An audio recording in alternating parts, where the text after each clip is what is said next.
አንድ ሰው ስኬት አላህ ራሱ በቁርአን ምሎ የነገረን ውስጡ ሲጸዳ ነው። አንድ መሐላውን ላንብብላችሁ። ምናልባት ብዙ ጊዜ ስትቀሩ ዝም ብላችሁ አልፋችሁት ይሆናል። መሐላውን ቁጠሩልኝ። አላህ የማለበት መሐላ ነው። ወሸምሲ ወዱሃሃ በፀሐይ በብርሃኗ እምላለሁ አለ አላህ። ወልቀመሪ ኢዛ ተላሃ በጨረቃም ፀሐይን በተከተለች ጊዜ እየማለ ነው አላህ። ቁጠሩልኝ መሐላው ምን ሊያሰርጽልን ይሆን?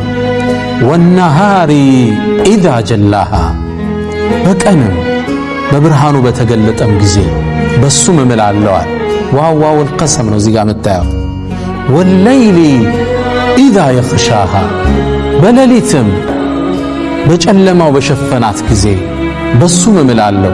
ስንት ቆጠራችሁ? 4 ወሰማኢ ወማ በናሃ በሰማይም በገነባትም እምላለሁ አለ። ወልአርዲ ወማ ጠሓሃ በመሬትም ባነጠፋትም እምላለሁ አለ። ስንት ቆጠራችሁ? ይሄ ሁሉ መሐላ ለምንድን ነው? ቀጠለ አላህ አሁንም እየማለ ነው። ጀዋቡል ቀሰሙ እናየዋለን። ወነፍሲን ወማ ሰዋሃ በነፍስም ባስተካከላት እምላለሁ አለ። ፈአልሃመሃ ፉጁረሃ ወተቅዋሃ ጥፋቷንም ጥንቃቄዋንም ባስተማራት ጌታ እምላለሁ አለ። ይህ ሁሉ መሐላ ነው። ከዛ ጀዋቡል ቀሰም አመጣ። የመሐላውን ውጤት አላህ አመጣው። ቀድ አፍላሃ መን ዘካሃ ወቀድ ኻበ መን ደሳሃ። ቀድ አፍላሃ ስኬታማ ሆናል አላህ።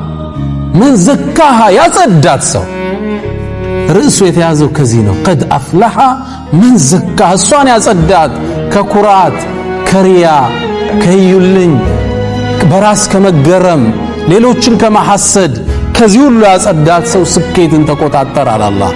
ወቀድ ኻብ ከሰረ ጠፋ መን ደሳሃ በወንጀል ያጠባት ሰው በመመቀኘት በይልኝ በኩራት ያበላሻት ሰው ከሰረ አላህ። ይህን ሁሉ መሐላ ያያችሁ ለውስጥ ጽዳት የተደረገ መሐላ ነው። ቁርአን ውስጥ በዚህ መልኩ መሐላን አናገኝ። በተፈጥሮ ሁሉ ነው አላህ ይማል። ከሰማይ ወጣ ምድር ላይ መጣ፣ በጨረቃ ገባ፣ ወደ ፀሐይ ወረደ። ሁሉን በተፈጥሮ ማለና ቀልብን ያስተካከላት ውስጥን ያጸዳው ሰው ስኬትን ተቆናጠጠ ይለናል። አላህ ውስጣችን ያጽዳልን።